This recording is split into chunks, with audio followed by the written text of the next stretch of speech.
안녕하세요. AWS 솔루션 아키텍트 김성입니다.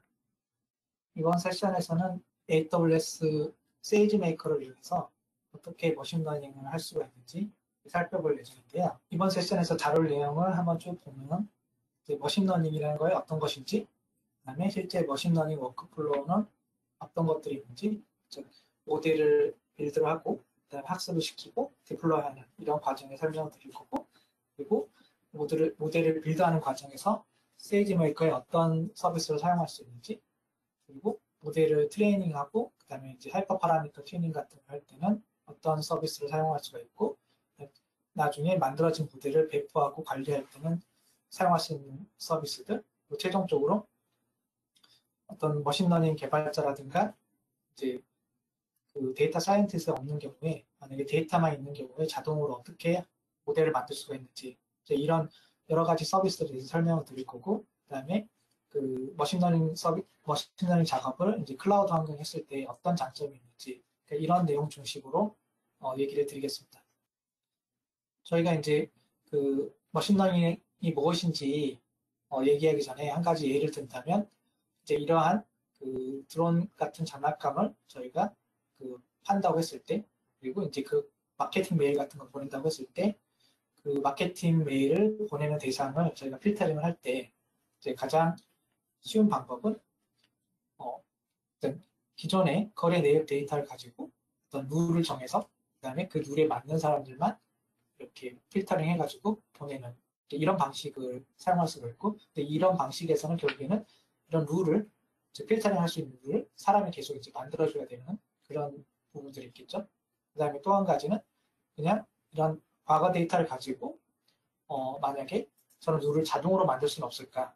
그래서 데이터를 가지고 그 데이터를 자동으로 잘 분석을 해서 그 데이터의 패턴을 찾은 다음에 그 룰을 자동으로 만들고, 그 자동으로 만들어진 룰을 적용을 해서 이제 마케팅 대상을 찾아내는 거죠.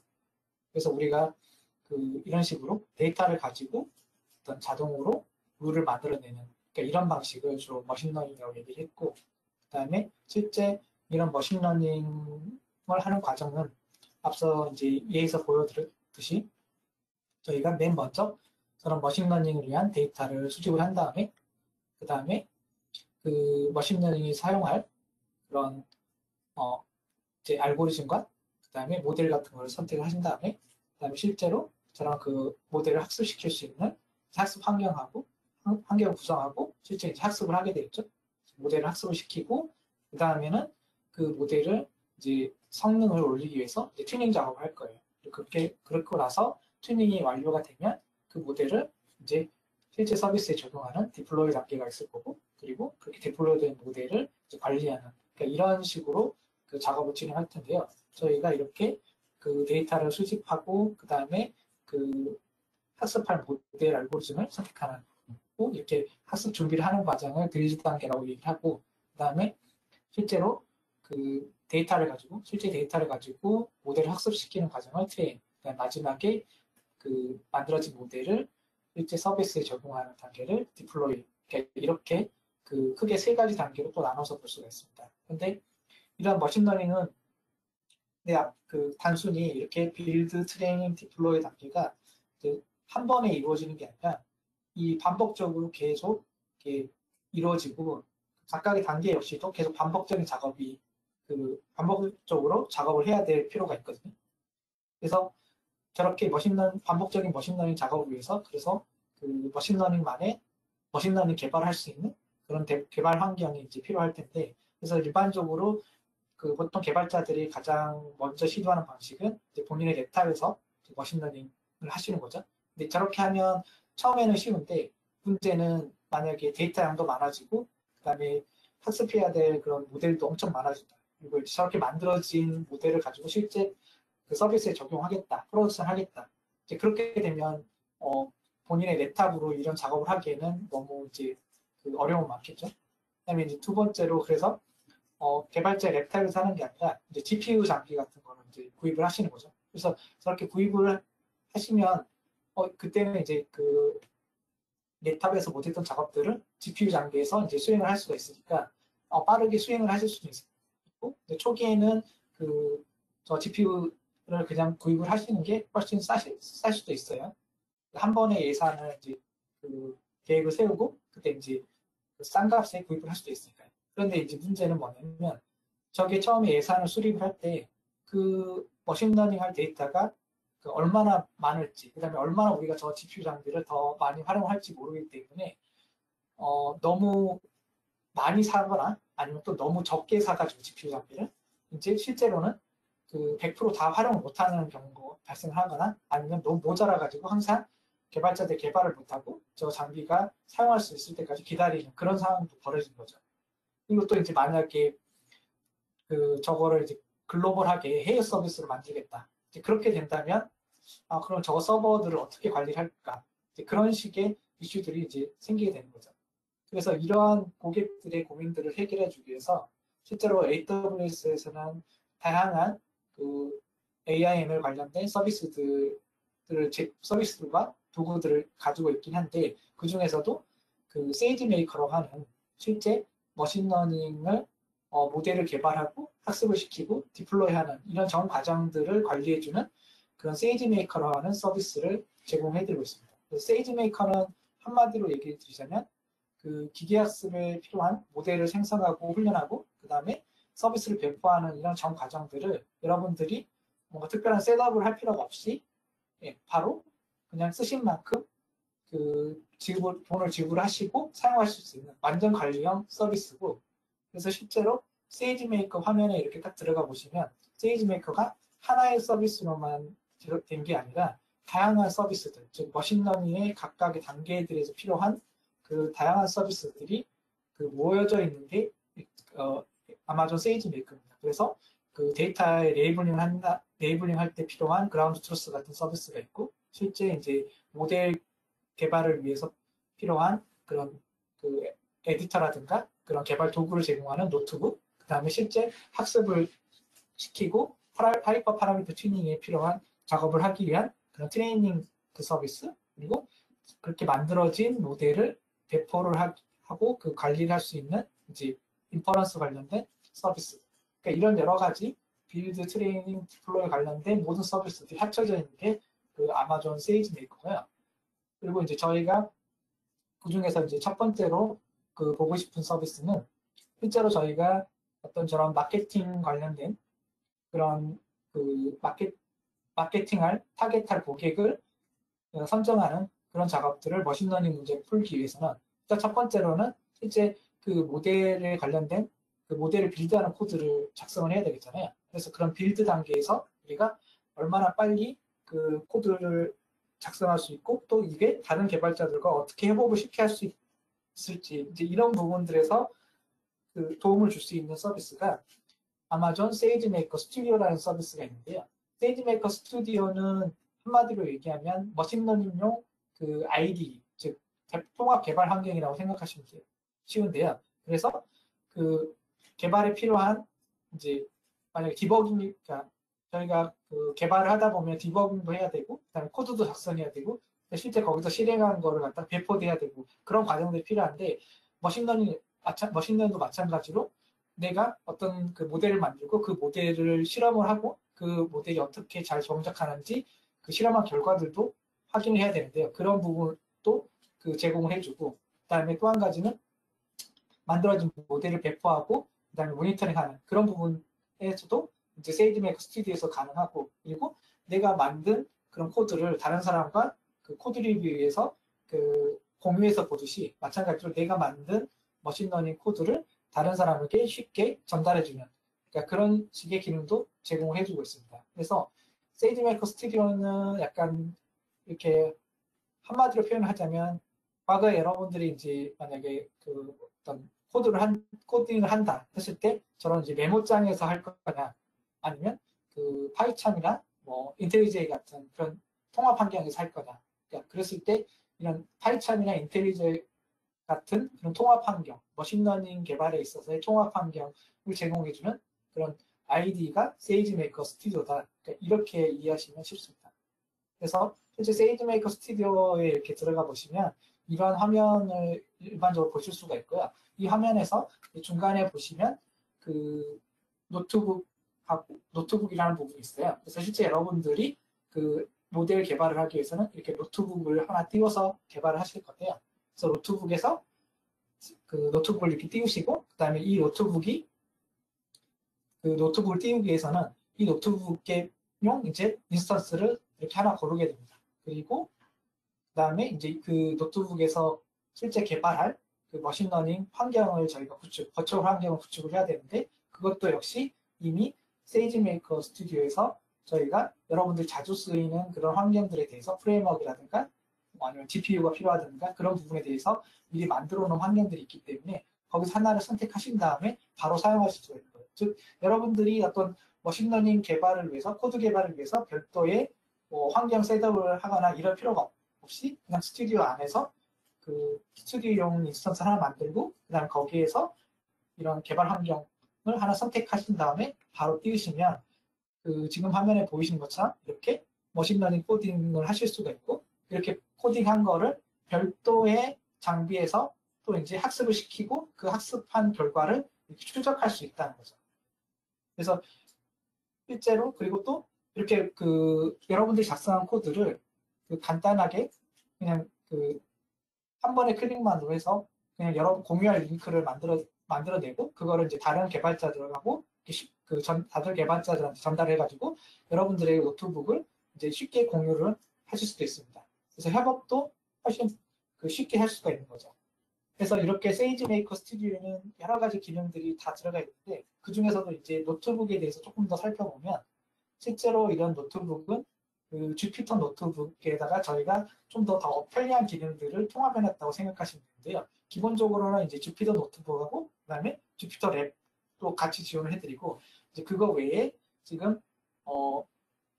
이렇게 오른쪽에서 보이시는 것 같이 여러분들이 머신러닝 개발에서 사용되는 여러 가지 환경들, 즉 뭐 파이썬 관련된 거 아니면 여러 가지 딥러닝 관련된 파이토치나 텐서플로우 관련된 이런 환경들이 이미 만들어져 있고, 저희가 이제 보통 그런 걸 커널이라고 얘기하죠. 그래서 이렇게 이미 그 빌트인된 커널들을 가지고 있어서 그냥 가져다 쓰시기만 하면 되고, 또 한 가지는 이제 깃하고 연동을 바로 시켜가지고 여러분들이 소스 코드를 바로 이제 클릭 한 번으로 이제 클론해서 가져올 수가 있는 거죠. 그리고 이러한 노트북 인스턴스 자체가 여러분들의 VPC 안쪽에 있기 때문에 보안도 좀 더 훨씬 더 강화할 수가 있습니다. 그래서 이제 저렇게 노트북을 이용을 해서 여러분들이 어떤 그 모델을 학습시킬 수 있는 그런 코드를 작성을 했다. 그렇다면 그렇게 그 학습된 코드를 그 학습을 시킬 수 있는 코드를 가지고 실제 그 모델 학습을 수행을 시켜봐야 되겠죠. 그래서 그런 모델 학습을 수행하는 과정은 한번 이렇게 살펴보면, 이제 여러분들은 주로 처음에 이제 개발을 하실 때는 그 별도의 노트북용 EC2 인스턴스에서 이제 노트북을 띄워가지고 세이지메이커 스튜디오라든가 세이지메이커 노트북을 사용하셔가지고 이렇게 개발을 하실 거예요. 그래서 그렇게 개발하는 코드 중에 이제 PC라고 하는 그 세이지메이커 SDK에 API를 호출을 하시게 되면 그때 별도의 트레이닝용 학습을 위한 인스턴스가 이제 생성이 되는 거죠. 지금 이 예에서는 이제 2대의 인스턴스를 새로 띄웠고, 그 다음에 저렇게 인스턴스가 띄워지면 그 인스턴스에 학습에 필요한 데이터를 활용할 수 있도록 설정을 해주게 된 거죠.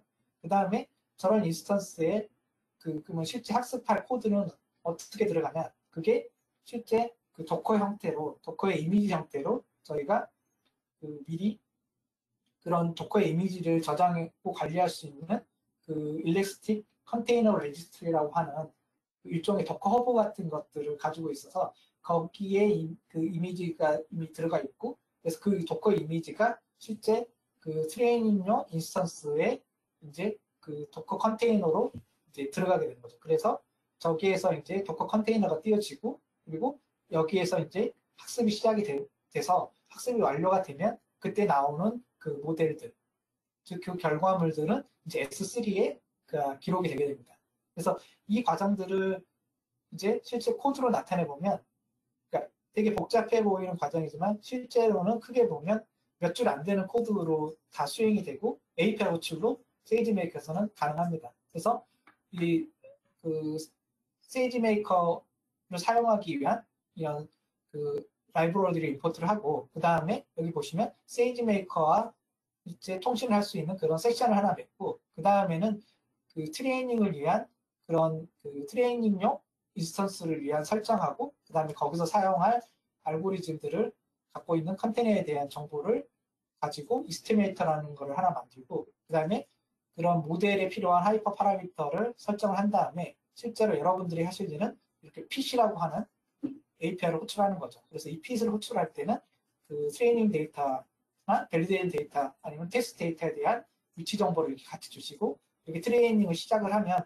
별도의 이런 노트북이 작성된 그 노트북이 띄워져 있는 그런 인스턴스 말고 별도의 트레이닝용 인스턴스에서 그 트레이닝이 시작이 되는 거죠. 그리고 트레이닝 완료가 되면 디플로이라고 하는 API 하나만 가지고 그 하면 이제 실제 엔드포인트가 생성이 됩니다.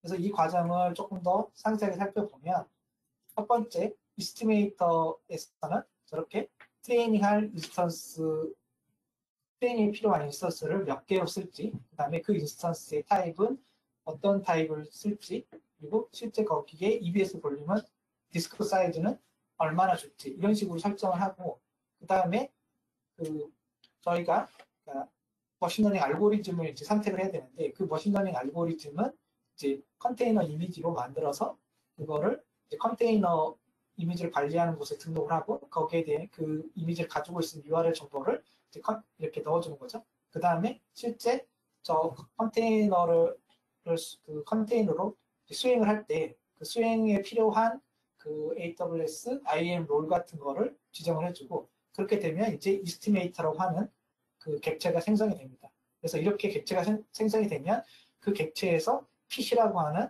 이제 메소드를 호출하게 되면 실제로 트레이닝용 클러스터가 그 라이브 되고 그 다음에 실제 그 과정들을 저희가 클라우드 와치라든가 아니면 이제 그 AWS 웹 콘솔에서 확인을 하고 여러분들이 그 트레이닝이 끝나면 또 알람도 이제 받을 수가 있게 할 수가 있는 거죠.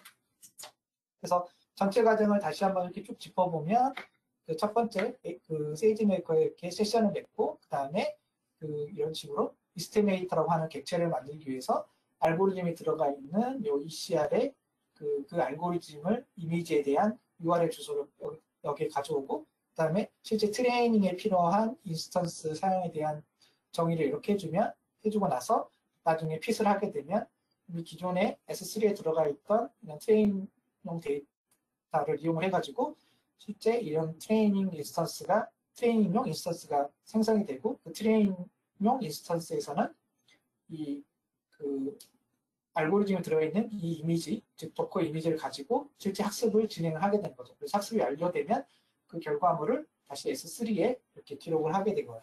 그리고 그래서 여기서 보시는 것처럼 실제 이 노트북하고 이 트레이닝용 인스턴스가 서로 분리가 돼 있다. 이 점이 상당히 그 장점이 되는 거죠. 그래서 실제 이 부분은 그 학습을 저희가 세이지메이커 스튜디오에서 실행한 그 결과를 제가 캡처를 해본 건데요. 여기 보시면 그 학습을 진행했을 때, 핏을 호출했을 때 그 로그들을 쭉 보시면 이렇게 그 머신러닝 인스턴스, 즉 트레이닝용 인스턴스 요청을 하고 그 트레이닝용 인스턴스를 준비한 다음에 인풋 데이터를 가져오고 실제 트레이닝에 필요한 이미지를 다운로드 한 다음에 그 다음에 이렇게 파란색으로 보이는 부분이 이제 트레이닝 작업을 시작을 하게 되는 거죠. 그래서 여기까지 보시면 노트북하고 실제 트레이닝용 인스턴스가 서로 분리가 돼 있고 그렇다면 저 트레이닝용 그 인스턴스를 저희가 온디맨드로 쓸 거냐 그렇게 되면 이제 만약에 GPU가 들어가 있는 인스턴스 같은 경우는 비용이 비쌀 텐데 그러면 스팟은 쓸 수 없을까? 비용 절감을 위해서 이제 그런 생각을 해볼 수가 있는데 여러분들이 생각하시는 것처럼 스팟을 활용하실 수가 있고 스팟을 활용할 때 별도의 작업이 필요하냐 별도의 작업은 필요가 없고 이런 이스티메이터를 만들어 줄 때 유저 스팟 인스턴스 하고 이런 파라미터 값을 true라고 넣어주게 한다면 여러분들이 트레이닝용 사용할 인스턴스 사용하고 똑같은 스팟 인스턴스가 이제 할당을 받게 되는 거고요. 그때 세이지메이커가 자동으로 가장 적은 비용으로 스팟 인스턴스를 요청을 하기 때문에 실제로는 최대 90%까지 그 비용 절감을 할 수가 있고 그런데 이제 스팟을 사용하다 보면 그 학습하는데 시간이 오래 걸리다 보니까 스팟은 이렇게 돌다가 만약에 뺏어갈 수가 있는데 AWS. 그래서 중단이 되면 그 학습이 중단이 되는 게 아니냐. 그러면 어떻게 다시 재시작을 하냐. 이제 그런 고민을 할 텐데 이제 그런 부분에 있어서도 그 AWS에서 스팟 인스턴스를 사용을 해서 트레이닝 하실 때는 그 체크 포인트를, 즉 얼마만큼 내가 학습을 진행했는지 체크 포인트를 주기적으로 S3에 기록을 하고, 그래서 스팟 인스턴스가 중단이 되면 다시 스팟을 요청을 하고, 그 다음에 스팟 인스턴스가 다시 띄워지면 그 체크 포인트를 기준으로 그 다음부터 작업을 다시 시작을 하게 되는 거죠, 자동으로. 그렇기 때문에 여러분들이 뭐 스팟 인스턴을 사용한다고 해가지고 별도의 복잡한 작업이 필요한 게 아니라 그냥 use spot instance true라고 하는 이런 파라미터 값 하나만 설정을 해주고 비용을 최대한 아껴서 학습을 시킬 수가 있다는 거죠. 그리고 이제 지금까지는 트레이닝 과정에서 트레이닝 인스턴스를 어떻게 잘 활용을 하는지, 비용을 최적화해 사용하는지를 이제 살펴봤는데, 그리고 실제 알고리즘 같은 경우는 저희가 ECR이라고 하는 그 도커 허브 안에 들어가 있는 이미 이제 만들어진 그런 머신러닝 알고리즘 이미지를 사용을 했는데, 그거 말고 우리가 이미 만들어진 모델이 있거나 아니면 그런 도커 이미지가 있는데 이것들은 활용할 수 없을까? 이제 이런 식의 또 생각을 하시는 분들이 있을 텐데요.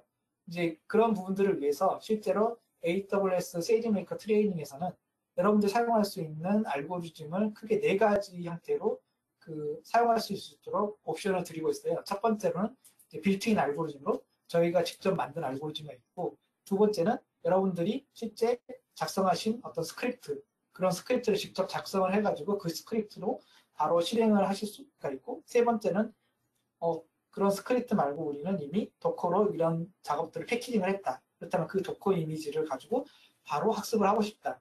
이제 그런 경우에 이제 그 도커 컨테이너를 활용할 수 있는 방법이 있고, 근데 우리는 아직 머신러닝 개발자도 없고 데이터 사이언티스트도 없어서, 아니면 지금 그런 개발할 시간이 없어서 이미 좀 만들어진 그런 모델들을 가져다 쓰고 있다. 그랬을 때는 AWS의 마켓플레이스에서 머신러닝 이미지라든가 아니면 그 도커 이미지라든가 스크립트를 가져다가 바로 사용하실 수가 있습니다.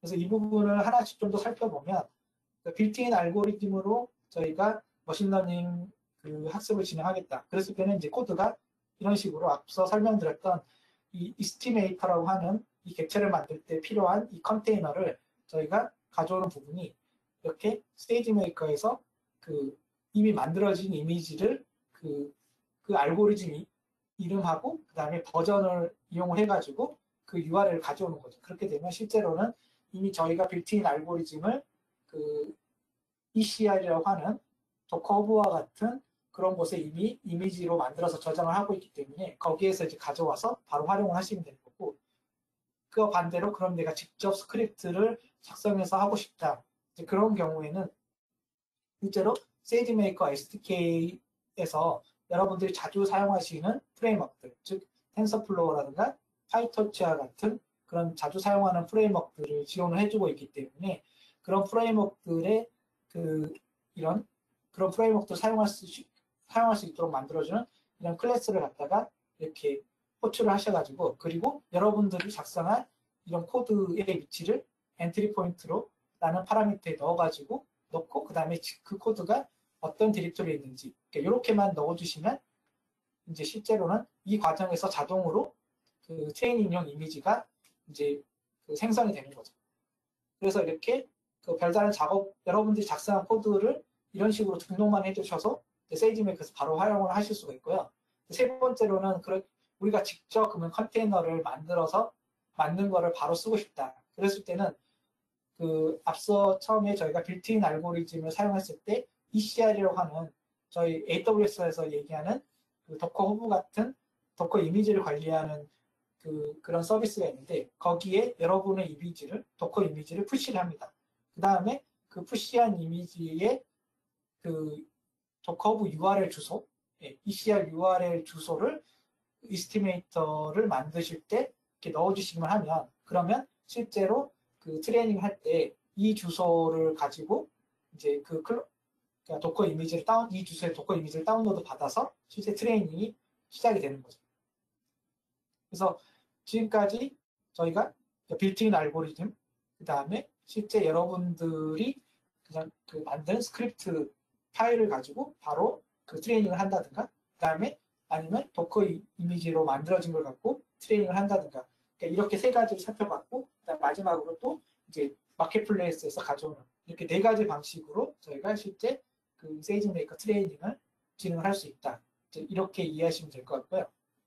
그런데 실제 머신러닝을 이제 그 학습을 하다 보면 단순하게 그냥 모델을 그냥 학습을 시키면 모델의 학습 시간이라든가 실제 그 모델의 성능이 조금 이제 떨어지니까 이제 튜닝을 할 필요가 있죠. 그래서 저희가 보통 그렇게 튜닝을 할 때 하이퍼 파라미터 튜닝을 한다 이렇게 얘기를 하는데, 여기서 얘기하는 저 하이퍼 파라미터라는 거는 실제 머신러닝 모델 개발을 하기 위해서 사전에 필요한 어떤 그 설정 값이라고 생각하시면 되고, 비유를 해보자면 저희가 뭐 MySQL 같은 거를 사용을 한다. 그렇다면 MySQL을 이제 EC2에 설치를 한다든가 이렇게 해서 이제 사용하실 수가 있는데, 그렇게 사용을 하실 때 그냥 사용하면 성능이 안 나오기 때문에 여러분들의 워크로드에 맞게끔 MySQL 설정을 최적화해서 사용하시잖아요. 마찬가지로 머신러닝에서도 하이퍼 파라미터라고 하는 그런 설정을 바꿔서 여러분들의 문제를 훨씬 더 빠르고 그다음에 잘 풀 수 있도록 이렇게 튜닝하는 작업이 필요한데, 그래서 그런 작업들은 어떻게 하냐, 이거 역시도 그 세이지메이커 트레이닝 하는 거와 마찬가지로 저희가 이스티메이터라고 하는 이런 클래스를 하나 만들고, 그 다음에 이 튜닝할 하이퍼 파라미터와 그 하이퍼 파라미터가 가질 수 있는 값의 범위를 이런 식으로 지정을 해줍니다. 그 다음에 그러면 저렇게 하이퍼 파라미터를 바꿨을 때 성능이 어떻게 좋아지는지 그 성능을 측정할 수 있는 기준이 필요하잖아요. 그런 기준에 대한 매트릭을 그 이렇게 만들어주고, 그거를 실제 하이퍼 파라미터 튜닝을 하는 그 작업의 명세서로 같이 넣어주는 거죠. 즉 하이퍼 파라미터의 종류랑 그 하이퍼 파라미터 가질 수 있는 범위 값하고, 그다음에 그 값들의 어떻게 이제 그걸 좋고 나쁜지 찾을 수 있는 그 기준, 그다음에 실제로 그 작업들을 어떤 방식으로 돌릴지 그 작업에 대한 명세서를 이런 식으로 만들어서 실제 저희가 그 모델 핏을 하듯이 이렇게 튜닝 작업도 핏을 하게 되면 실제 하이퍼 파라미터 튜닝 작업이 실행이 별도의 인스턴스에서 실행이 되는 거죠.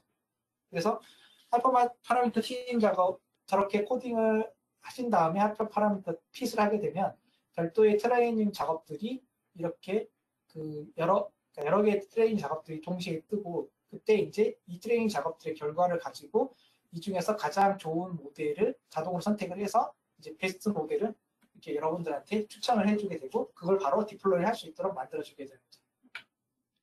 그리고 이제 저런 하이퍼 파라미터를 튜닝을 할 때 저 하이퍼 파라미터가 그 종류도 다양하고 다양한 조합으로 저희가 만들 수가 있는데, 그러면 저런 다양한 조합을 만들어 내는 방식이 크게 보면 이제 두 가지 방식으로 저희가 접근해 볼 수가 있는데요. 첫 번째 방식은 베이지안 서치라고 하는 방식이 있고, 두 번째는 랜덤 서치라는 방식이 있는데, 베이지안 서치라는 방식은 처음에 이제 그 하이퍼 파라미터 튜닝 작업을 한번 실행을 하면 그 작업의 결과를 보고 다음 하이퍼 파라미터를 어떻게 선택해야 될지 이제 그 이전 결과를 바탕으로 다음에 가장 좋은 하이퍼 파라미터 어떤 건지 선택하는, 그러니까 이런 식으로 접근하는 게 베이지안 방식이고, 랜덤 서치 방식은 그냥 말 그대로 랜덤하게 그냥 무작위로 하이퍼 파라미터 조합을 선택한 다음에 이제 실행을 해보고 거기에서 제일 좋은 하이퍼 파라미터 조합을 찾아내는 거죠.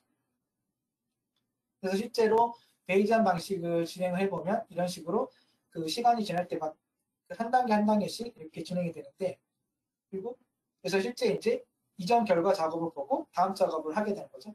근데 이제 그 랜덤 서치 방식 같은 경우는 동시에 이제 그 랜덤하게 하이퍼 파라미터 조합을 찾은 다음에 바로 실행이 되고, 그래서 실제로 이제 만약에 여러분들의 하이퍼 파라미터 튜닝 작업을 동시에 빨리 실행을 하고 싶다. 그랬을 때는 이제 베이지안 방식보다는 랜덤 서치 방식을 사용하시는 게 좋고, 그렇지만 만약에 더 좋은 모델을 찾고 좀 더 최적화된 하이퍼 파라미터를 좀 찾고 싶다 한다면 이제 베이지안 방식이 아무래도 그 이전에 했던 하이퍼 파라미터 결과를 보고 또 다음에 최적화된 작업을 찾기 때문에 그 대체적으로는 좀 더 좋은 하이퍼 파라미터를 그 찾는다고 이제 여러 가지 논문이라든가 이런 부분에서 나온 게 있어서, 만약에 최적의 하이퍼 파라미터를 좀 찾고 싶다 한다면 이제 베이지안 서치 방식으로 선택하시는 것도 줬습니다. 그래서 이제 이렇게 트레이닝하고 실제 하이퍼 파라미터 튜닝까지 해가지고 모델이 만들어졌다. 그렇다면 이제 그 모델을 디플로이 해야 될 텐데요. 이제 디플로이 하는 방식은 첫 번째로 S3에 이제 모델이 있겠죠. 그 모델, 그 파라미터들이 값이 들어있는 모델 파일이 있을 텐데 그 모델 파일을 세이지메이커에서 복사를 해오고 그 다음에 그 인퍼런스용, 즉 추론용 그 약간 서빙을 할 수 있는 그런 그 이미지, 도커 이미지가 이미 만들어져 있고 그 이미지가 실제 이미지로 이제 그 인스턴스가 뜨는 거죠. 그 다음에 그 이미지 인스턴스가 뜨면 그 인스턴스를 여러분들이 직접 사용할 수 있도록 엔드포인트와 연결해줘서 실제 서빙이 되게 됩니다. 그래서 이런 그러니까 세이지메이커 모델을 서빙하는 저런 서버들은 세이지메이커 내부에 있는 그런 VPC 안쪽에서 관리가 되고 있기 때문에 실제로는 이제 클라이언트, 즉 이런 모델의 엔드포인트를 접근하고자 하는 클라이언트는 이제 여러분들의 VPC 안쪽이라든가 아니면 이제 AWS 내부에서만 접속이 되는 거죠. 그래서 그러니까 그 프라이빗 API 형태로 접속이 되는데 그렇지만 만약에 퍼블릭하게 만들고 싶다. 그렇다면 이게 저희가 이제 일반적으로는 API 게이트웨이와 람다를 이용을 해가지고 여기 있는 람다에서 이 프라이빗 API를 호출을 해가지고 그 결과를 이 퍼블릭한 클라이언트 쪽으로 보내주는 그러니까 이런 형태로 구성을 해볼 수가 있죠. 그리고 이러한 세이지메이커 엔드포인트는 그 자동으로 오토 스케일링이 되고 있기 때문에 여러분들이 별도로 뭐 오토 스케일링에 대해서 신경을 쓴다든가 그러니까 이런 부분도 필요가 없는 거죠. 그리고 이제 저렇게 엔드포인트를 만들고 나서 우리가 모델을 변경을 했다. 그렇게 되면 그 엔드포인트를 좀 바꿔주거나 아니면 여러 모델을 동시에 이제 배포를 해가지고 어느 게 성능이 좋은지 그러니까 이런 것도 비교를 해보고 싶을 때가 있을 텐데요. 즉, 그 모델을 교체를 하고 싶을 때 이제 블루그린 방식으로 두 개의 엔드포인트 동시에 띄우고 바꾸는 방법 아니면 하나의 그 머신에다가 여러 개의 모델을 놓고 거기에서 동시에 서빙을 하는 그러니까 이런 방식으로 그 엔드포인트를 업데이트할 수가 있는데요. 하나씩 살펴보면 그 블루그린 방식으로 저희가 엔드포인트를 변경한다는 얘기는 일종의 A/B 테스트를 할 수 있는 거랑 똑같거든요. 그래서 만약에 두 개의 블루랑 그린 엔드포인트 이렇게 만들고 각각의 그 트래픽을 분배하는 그 비율을 다르게 조정을 하는 거죠. 그래서 그런 방식을 할 수 있는 게 이런 A/B 테스트 방식으로 그 배포를 할 수 있는데 그때 저희가 하는 코드를 보면 이런 형태로 이런 엔드포인트 사용할 엔드포인트마다 저희가 이렇게 프로덕션 베리언트라고 하는 걸 만들어서 각각 이런 식으로 그 모델을 다르게 주고 그 다음에 이렇게 각각마다 어떤 식의 웨이트를 줘서 트래픽을 나눠줄지 그 트래픽을 나누는 그 범위를 이런 식으로 지정을 해주는 거죠. 그리고 나서 엔드포인트를 생성을 하고 그렇게 된 다음에 엔드포인트를 그냥 인복하면 자동으로 이 비율에 따라서 엔드포인트를 트래픽이 분배가 됩니다. 그리고 만약에 특정 엔드포인트를 접속을 하고 싶다. 이런 상황에서 그랬을 때는 엔드포인트를 호출할 때 그때 이 타겟 이런 타겟 베리언트 즉 프로덕션 베리언트를 지정을 해주기만 하면 특정 엔드포인트를 바로 직접 호출을 할 수가 있습니다. 그런데 이제 저렇게 하면 엔드포인트가 이제 실제 엔드포인트에 물리는 그런 인스턴스가 두 개가 이제 띄워진다고 생각하시면 되는데 그렇게 되면 그 비용이 엔드포인트가 두 개가 생기니까 비용이 더 많이 들지 않냐. 그래서 만약에 나는 호스트 하나에다가 여러 개의 모델을 같이 배포를 하고 싶다. 그때 이제 쓸 수 있는 방법이 그 멀티 모델 엔드포인트 방식인데요. 이 방식은 뭐냐면 만약에 우리가 10개의 모델이 있고 그 10개의 모델을 각각의 엔드포인트에다가 배포를 한다고 가정을 해볼게요. 그 다음에 하나의 엔드포인트가 한 340불 정도의 한 달에 340불 정도의 비용이 나온다고 한다면 10개의 모델을 10개 엔드포인트 배포를 한다면 3,430불 정도 비용이 나올 거예요. 근데 만약에 저거를 하나의 엔드포인트에 모델 10개를 넣는다면 그 하나의 엔드포인트를 사용하니까 한 달 비용이 343불밖에 안 돼요. 즉 10분의 1로 다운될 수가 있는 거죠. 그래서 이런 경우에는 실제로 S3에 있는 저 모델을 이제 엔드포인트에 이렇게 배포를 해놓겠죠. 그 다음에 만약에 내가 프리디트를 할 때 저렇게 그 새로운 모델, 즉 그 네바다주에 있는 어떤 그 모델을 가지고 이렇게 프리딕션을 하고 있다. 그러면 프리딕션을 할 때 모델 이름하고 실제 그 인풋 값을 같이 넣어주면 이때 새로운 모델이 엔드포인트에 배포가 되고 그래서 그 모델을 가지고 바로 그 모델에 해당되는 인퍼런스 값을 반환해주는 이런 형태의 동작을 하게 되는 거죠. 그래서 지금까지 이제 세이지메이커 세이지메이커 이제 노트북에서 이제 개발을 하고 그래서 그걸 가지고 트레이닝을 하고 배포하는 전 과정을 이렇게 좀 살펴봤고요. 그리고 이렇게 좀 보시면 지금 이제 이쪽 왼쪽에 있는 거는 실제 여러분들이 지금까지 쭉 봤던 그런 코드고, 그다음에 오른쪽에 있는 거는 위쪽은 이 코드에서의 그 세이지메이커 주요 클래스에 대한 그 관계도이고, 그다음에 아래쪽은 실제 그게 인프라에서 어떤 식으로 동작하는지 이걸 보여주는 건데요.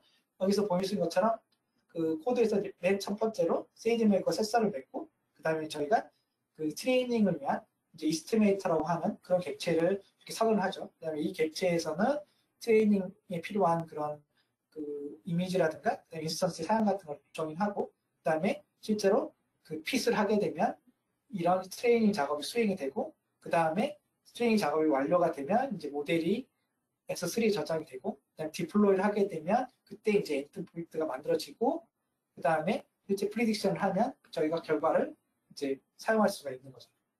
그래서 여기까지 이제 세이지메이커 그 엔드포인트를 세이지메이커를 이용해가지고 실제 이제 배포하는 전체 과정을 이렇게 쭉 살펴봤는데요. 그런데 저런 전체 과정들 이런 그 머신러닝 워크플로우 전체 과정을 살펴보면 이렇게 지금 빌드나 트레이닝, 디플로이 할 때마다 각각의 결과물들이 있고 이런 그 과정들을 매번 반복적으로 해야 되니까 약간 이거를 좀 자동화하고 좀 편하게 할 수 있는 방법이 없을까? 그다음에 이런 과정들을 조금 더 관리할 수 있는 그런 방법은 없을까? 이제 이런 고민을 하시게 될 텐데요. 근데 실제로 이렇게 머신러닝 워크플로우를 그 관리를 할 때는 상당히 어려운 점이 많은 게 첫 번째로는 저렇게 모델을 구축하고 그다음에 훈련하고 배포하는 것들이 매우 반복적이고 그다음에 그 각각의 단계들이 약간 의존 관계가 있어가지고 저런 의존 관계들을 잘 이렇게 조화를 시켜줘야지 저 워크플로우가 잘 수행이 되고요. 그다음에 각각의 단계마다 그런 결과물들을 어떻게 잘 관리를 하고 추적을 할 거냐. 이제 이런 부분들이 어렵기 때문에 실제로 저런 부분들을 직접 다 관리할 수 있는 거를 그러니까 구현하신다. 그렇다면 그 구현을 하시는 데만도 상당한 노력과 시간이 들어갈 건데요. 그래서 그런 분들을 위해서 AWS에서 제공하는 서비스가 그 세이지메이커 파이프라인이라는 서비스가 있어요. 그래서 이런 AWS 세이지메이커 파이프라인을 사용을 하시면 그 머신러닝 워크플로우를 여러분들이 쉽게 관리를 하실 수가 있는 거죠. 그래서 머신러닝 워크플로우를 작성도 하실 수가 있고, 그다음에 그 워크플로우가 만약에 중단이 됐다고 한다면 또 재실행을 한다든가, 그다음에 그리고 그 워크플로우에서 나온 결과물들을 또 이제 그 각각 잘 저장을 하고, 그다음에 그걸 자동화시킬 수 있는 전체 그 단계를 자동화시킬 수 있는 그런 것들을 쉽게 해줄 수 있게 하는 서비스가 세이지메이커 파이프라인이라는 거죠.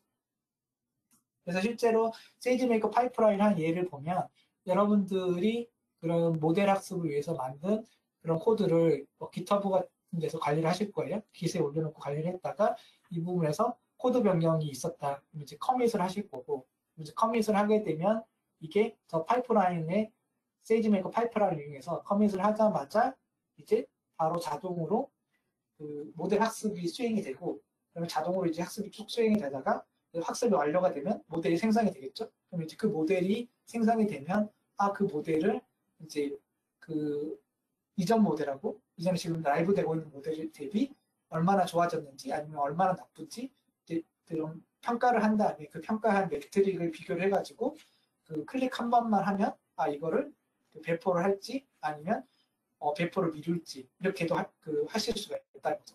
그래서 이런 전 과정을 그 세이지메이커 스튜디오의 세이지메이커 파이프라인 이용해서 쉽게 구축을 해볼 수가 있고요. 그래서 지금까지 그 했던 과정들을 쭉 살펴보면 결국에는 머신러닝은 빌드, 트레이닝, 디플로이 이러한 그 단계들이 반복적으로 일어나고 저희가 이런 반복적인 단계들을 쉽게 수행하기 위해서 빌드 단계에서는 세이지메이커 스튜디오나 그 세이지메이커 노트북을 이용해서 그 모델을 구축하고 그다음에 구축한 모델을 서로 다른 개발자가 공유할 수 있게끔 이런 것 서비스를 제공해줬고 그다음에 트레이닝 단계에서는 저런 노트북이나 스튜디오의 별개의 장비에서 실제 여러분들의 그 모델이 학습이 될 수 있도록 별도의 인프라를 구축해주고 추적할 수 있도록 트레이닝 작업 같은 서비스를 이용을 해서 이제 쉽게 트레이닝 할 수 있도록 해드렸고 그 다음에 하이퍼 파라미터 튜닝 역시도 저희가 세이드메이커 하이퍼 파라미터 옵티마이저라고 하는 거를 이용을 해가지고 쉽게 하실 수가 있다는 걸 이제 보여드렸습니다. 그 다음에 마지막으로 이제 그 배포를 할 때도 별도의 엔드포인트를 만들 필요 없이 세이드메이커에서 제공하는 엔드포인트를 사용하시면 A/B 테스팅이라든가 아니면 여러 가지 모델을 하나의 엔드포인트에서 서빙한다든가 이런 부분도 관리가 가능하고 그 다음에 이런 전 과정들 빌드, 트레이닝, 디플로이를 자동화할 수 있는 그러니까 머신러닝 그 CI/CD 같은 거 구축하겠다. 그렇다면 세이지메이커 파이프라인을 이용해서 쉽게 구축을 할 수 있다는 것을 이제 얘기를 드렸고요. 그리고 근데 여기까지 이제 얘기를 드렸지만 여전히 여러분들한테 그 머신러닝이라는 게 좀 어렵다 이렇게 생각 드실 수도 있을 거예요. 왜 그러냐면 저런 모델들을 직접 만들어야 되고 또 저런 코딩도 해야 되는데 그런 부분에서 이제 힘드실 수가 있는데 그런 고객분들을 위해서 저희가 데이터만 있다면 모델을 자동으로 생성을 해주고 그 모델이 어떻게 만들어지고 그다음에 어떻게 그 모델의 하이퍼 파라미터 같은 거 튜닝이 됐는지 이런 그 결과까지도 다 그 자동으로 만들어주는 그런 서비스를 제공하고 있습니다. 그게 이제 세이지메이커 오토파일럿이라고 하는 서비스고요. 그 세이지메이커 오토파일럿 같은 경우는 저희가 데이터만 가지고 있으면 그래서 그 데이터를 가지고 있다면 그 데이터를 자동으로 분석을 해서 그다음에 거기에서 머신러닝 모델에 필요한 모델 개발에 필요한 그 중요한 입력 데이터들, 즉 피처만 뽑아낸 다음에 실제 모델을 만들어내고 그다음에 그 모델의 하이퍼 파라미터도 자동으로 최적화를 시켜주는 거죠. 그리고 나서 가장 좋은 모델을 이렇게 생성해냅니다. 그리고 이 그 데이터를 분석하고 피처 엔지니어를 하고 모델을 튜닝하는 과정에서 나왔던 모든 매트릭을 별도의 그 리포트로 이제 뽑아드리고 또 한 가지는 저로 데이터 분석하는 과정에서 그 데이터 특성이 어떻게 이루어졌는지를 그 분석한 결과 역시도 노트북 형태로 이제 주피터 노트북 형태로 제공해드리고 있습니다. 그래서 세이지메이커 오토 파일럿 같은 경우에는 그 여러분들이 테이블 형태의 데이터, 즉 테이블 형태로 되어 있는 뭐 이미지라든가 뭐 영상이라든가 이런 것들은 힘들지만 어떤 테이블 형태로 만들 수 있는 그런 형태의 데이터라면 데이터만 준비를 하면 자동으로 이제 모델 생성까지 하고 그다음에 모델 생성하는 과정에서 나오는 그런 리포트들을 바로 보실 수가 있는 거죠. 그래서 세이지메이커 스튜디오에서 세이지메이커 오토파일럿을 실행을 해보고 싶다고 한다면 이렇게 오토파일럿 메뉴를 클릭을 하시고 그 다음에 여러분들이 가지고 있는 데이터의 위치랑 그다음에 그리고 실제 그 타겟 어트리뷰트 그러니까 정답이 어떤 컬럼에 있는지를 이렇게 설정을 해준 다음에 그 다음에는 이 세이지메이커 오토파일럿을 풀려고 하는 문제가 어떤 유형인지 이걸 잘 모르시겠다 한다면 오토라고 자동으로 지정을 해주시면 오토파일럿이 가장 적합한 형태의 문제 타입을 정한 다음에 자동으로 이제 그 문제를 해결하게끔 수행을 하고요. 그래서 이렇게 수행을 하게 되면 자동으로 그 트레이닝하고 하이퍼 파라미터 튜닝 작업이 이루어져서 가장 좋은 오브젝티브라고 하는 게 이제 그 모델의 성능을 평가하는 지표라고 생각하시면 되는데요. 그래서 저 값이 가장 좋은 그런 모델을 자동으로 선택을 하고 그리고 이제 위쪽에 있는 그 오픈 캔디데이트 노트북들을 클릭을 하면 저 모델을 만들어낼 때 사용했던 지표의 그 매트릭하고 그다음에 실제 데이터를 분석했을 때 그 분석하는 과정에서 나왔던 그 데이터의 내용들 그런 과정 그 내용들을 이렇게 노트북 형태로 여러분들이 바로 보실 수가 있습니다. 그래서 여러분들이 세이지메이커 오토파일럿을 이용해서 이런 식으로 약간 그 모델을 어떤 모델을 쓸지 한번 자동으로 만든 다음에 이걸 기준으로 해가지고 이걸 좀 거쳐서 새로 또 학습을 시킬 수도 있는 거죠. 그리고 또 한 가지는 또 여러분들이 이런 모델을 처음부터 만들기 어려우니까 저희가 그 문제 유형별로 이미 만들어진 그런 여러 가지 알고리즘들이 있기 때문에 만약에 여러분들이 그러니까 특별히 어떤 모델을 만들려고 하는데, 그러니까 그렇게 만들 어떤 시간적인 여유라든가 리소스가 부족하다고 한다면, 먼저 AWS 제공하는 저런 빌트인 알고리즘 중에 어떤 모델을 갖다 쓰면 여러분들의 문제를 해결할 수 있는지 그렇게 한번 생각해 보시고 그 문제를 한번 해결하신 다음에 그 이후에 그것보다 더 좋은 모델을 이제 만드는 방향으로 이렇게 활용하실 수 있는 거죠. 그래서 지금까지 이제 제가 세이지메이커의 다양한 기능 중에서 이제 세이지메이커 노트북을 이용해서 모델을 개발하는 과정, 그 다음에 실제 그 모델을 개발할 때 여러분들이 직접 스크립트를 작성하던가 아니면 여러분들의 그 컨테이너 이미지를 가져다가 학습을 시킬 수 있는 그런 것도 보여드렸고, 그 다음에 이제 실제 트레이닝 할 때 별도의 인스턴스 장비에서 트레이닝 하는 과정들도 제가 설명을 드렸어요. 그리고 이제 하이퍼 파라미터 튜닝 역시도 여러분들이 클릭 한 번만으로 충분히 가능하고, 그리고 트레이닝 하실 때 이런 스팟 인스턴스를 활용해가지고 이제 비용을 최적화하는 부분도 얘기를 드렸고요. 그리고 이제 모델을 배포를 하는 과정, 그리고 저런 전체적인 머신러닝 빌드 트레이닝 디플로이 하는 머신러닝 워크플로우 전체를 관리할 수 있는 그런 이제 관리 도구인 세이지메이커 파이프라인에 대해서도 설명을 드렸고요. 마지막으로 데이터만 있으면 자동으로 모델을 생성해 줄 수 있는 세이지메이커 오토파일럿이라는 서비스에 대해서도 얘기를 드렸습니다. 근데 이거 외에도 지금 보시는 것처럼 세이지메이커에는 아주 다양한 그리고 머신러닝 각 단계별로 적용할 수 있는 가장 다양한 서비스들이 있기 때문에 여러분들이 한번 사용을 해보시면 큰 도움이 될 거라고 생각이 들고요. 그래서 저희가 이제 처음에 머신러닝 그런 작업을 하는 개발 환경에 대해서 이제 쭉 설명을 드렸는데, 첫 번째로는 이제 랩탑, 두 번째로는 GPU 장비를 구입한다든가, 세 번째 저희가 설명드린 세이지메이커 같은 클라우드 환경에서 머신러닝을 하는, 그러니까 이런 세 가지 방법을 지금까지 약간 설명을 약간 간략하게 드렸는데, 그렇다면 클라우드 환경이 왜 그냥 여러분들이 그냥 랩탑이라든가 GPU 장비에서 하는 것보다 조금 더 유리할까? 어떤 면에서 또 실제로 유리한 부분이 있을까? 이제 이런 부분에 대해서 좀 얘기 드리고 싶은 게, 실제 머신러닝을 이제 하려고 하다 보면 그런 머신러닝 인프라스트럭처도 구축을 해야 되고, 그 다음에 그런 인프라스트럭처가 만들어지면 그걸 이제 운영을 해야 되겠잖아요. 관리를 하는 그런 분야도 있을 거고, 또 이런 데이터들을 다루다 보니까 만약에 민감한 데이터를 다루기 위해서는 이제 보안이라든가 이런 부분에도 신경을 써야 될 텐데, 이제 그런 부분들을 여러분들 개발자 PC에서는 하기가 힘들 거고, 또 그거를 GPU 장비를 사서 활용을 한다고 하더라도 저런 인프라스트럭처 관리하고 운영하고 저런 보안을 강화하는 이런 식의 작업들을 상당한 노력을 들여야 될 거예요. 하지만 만약에 클라우드 환경에서 한다고 한다면 여러분 저런 과정들을 전부 AWS 제공해 주기 때문에 실제로는 여러분들의 TCO 비용을 상당히 낮출 수가 있고, 그 다음에 인프라 역시도 만약에 트레이닝 작업을 할 때 여러 개의 트레이닝 작업을 하고 싶다면 그때마다 별도의 트레이닝 인스턴스들을 활용하실 수 있기 때문에 한정된 어떤 GPU 자원이 그러니까 GPU 서버들이 있고, 그 GPU 서버들이 그러니까 쓸 수 있는 상태까지 기다렸다가 작업을 할 필요가 없이 필요할 때마다 바로바로 이제 학습을 시키고 사용할 수 있다는 거죠.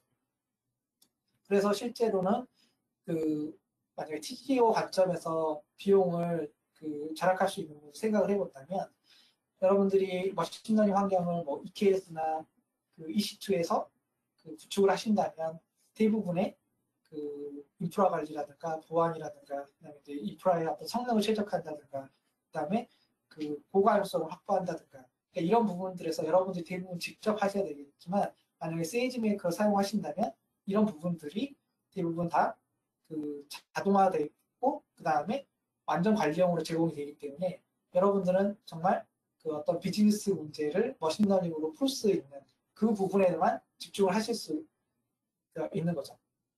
그래서 여기까지가 이제 AWS 세이지메이커를 이용해가지고 여러분들 실제로 머신러닝을 수행할 수 있는 그런 부분들에서 쭉 설명을 드렸고요.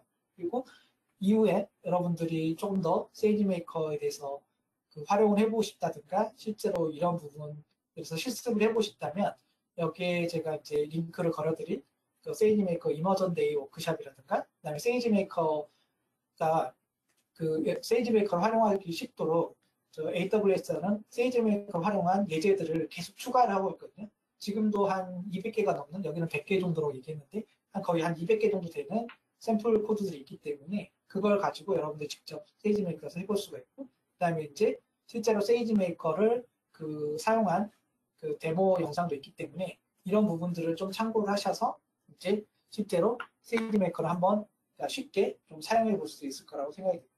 간단하게 그 세이지메이커에서 어떤 식으로 그 할 수 있는지를 좀 보여드리면요. 그러니까 맨 처음에 저희가 그 AWS 콘솔 화면에서 이렇게 세이지메이커로 이렇게 들어오면 그러니까 이런 세이지메이커 메인 화면이 보이고, 그 다음에 여기에서 이 노트북 인스턴스를 클릭하시면 제가 이제 미리 만들어 놨는데 이런 식으로 그 주피터 노트북이나 주피터 랩 같은 노트북을 만들 수가 있어요.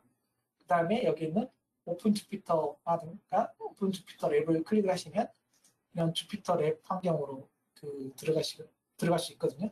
그래서 저는 이제 미리 그 세이지메이커 이머전 데이 워크샵 코드를 미리 다운로드 받았고, 다운로드 받는 방식은 여기 보시면 이 깃을 클릭하신 다음에 여기서 이제 클론을 하시면 되거든요.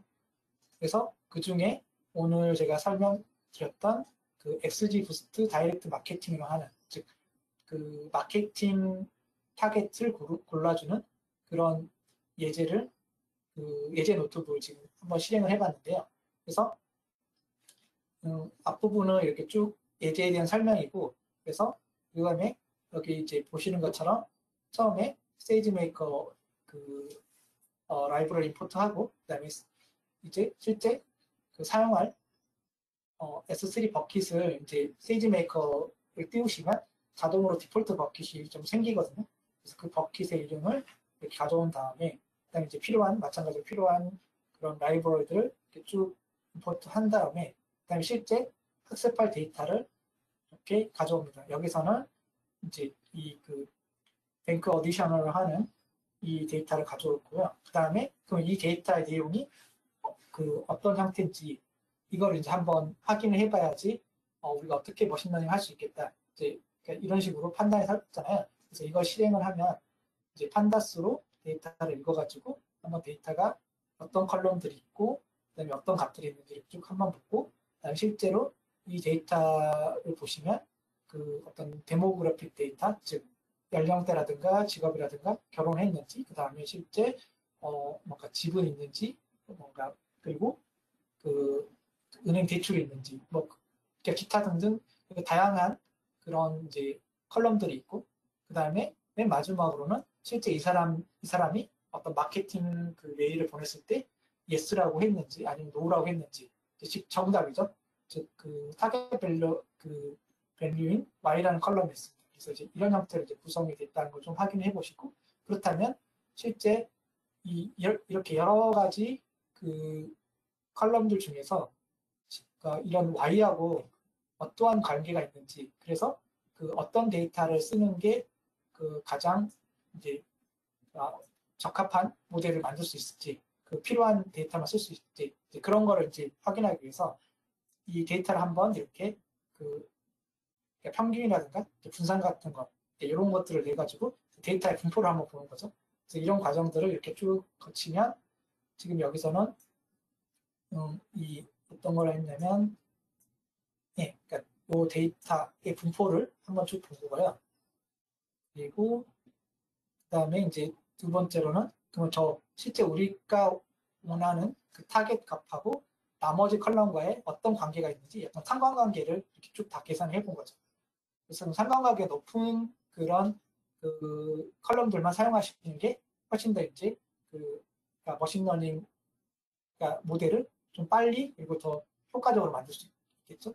그래서 불필요한 데이터는 없애버리고 그 필요한 데이터만 뽑기 위해서 이렇게 상관관계를 한번 쭉 찾아보고, 그리고 이제 그런 과정들을 하나의 이렇게 테이블 형태로 다 이렇게 한번 그려보고, 그 다음에 이제 그 앞서 설명드렸듯이 이런 그러니까 머신러닝 데이터 같은 경우는 숫자 형태로 데이터가 나와야 되기 때문에 그러니까 이런 데이터를 위해서 이제 어, 이렇게 만약에 스튜던트나 리타이어라든가 아니면 그 언임플로이 같은 이런 것들은 이제 이런 직업이 이런 식의 문자로 되어 있는데 이 부분들은 이제 실제 이런 카테고리 같은 형태의 데이터를 원하는 코딩을 하고 싶은 거예요. 그래서 그런 경우에는 그 산다스 API를 써가지고 이렇게 원하는 코딩을 해서 데이터를 바꿔주는 거죠. 그리고 그 다음에 불필요한 데이터들을 이렇게 삭제를 하고 그래서 최종적으로 데이터를 삭제한 다음에 그 다음에 이제 실제 데이터를 트레이닝, 밸리데이션, 테스트에서 이렇게 분리를 하게 되고요. 네, 적당한 비율로 분리를 하고 그 다음에 실제 학습을 할 때는 이제 그러니까 트레이닝에 사용할 입력 데이터랑 그다음 실제 정답 데이터를 분리를 하기 때문에 이렇게 트레이닝용 데이터를 분리를 한 다음에 이걸 S3에 이렇게 저장합니다.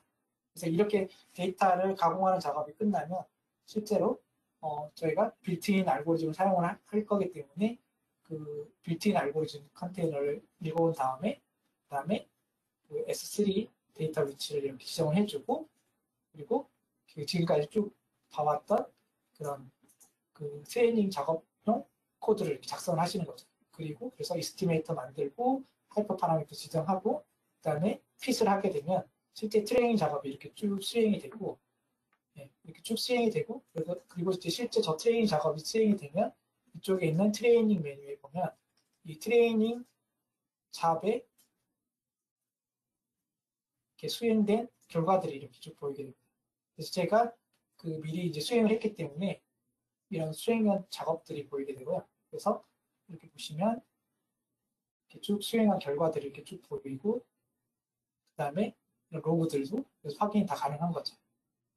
그래서 다시 여기 돌아오면 네 그리고 작업이 끝나면 이제 S3에 모델이 저장이 되게 되고요. 그래서 그 모델은 저희가 디폴트로 S3가 만들어진다고 했는데 S3 버켓 중에 세이지 메이커라고 시작하는 그런 버켓들이 있어요. 그리고 제가 이제 오하이오 리전에서 이 세이지 메이커를 여기 보시면 오하이오 리전에서 이 세이지 메이커를 노트북을 만들어서 학습을 시켰는데요. 그래서 오하이오 리전에 있는 이 세이지 메이커 디폴트 버켓이 생성이 되고 이 버켓 안에 보시면 이렇게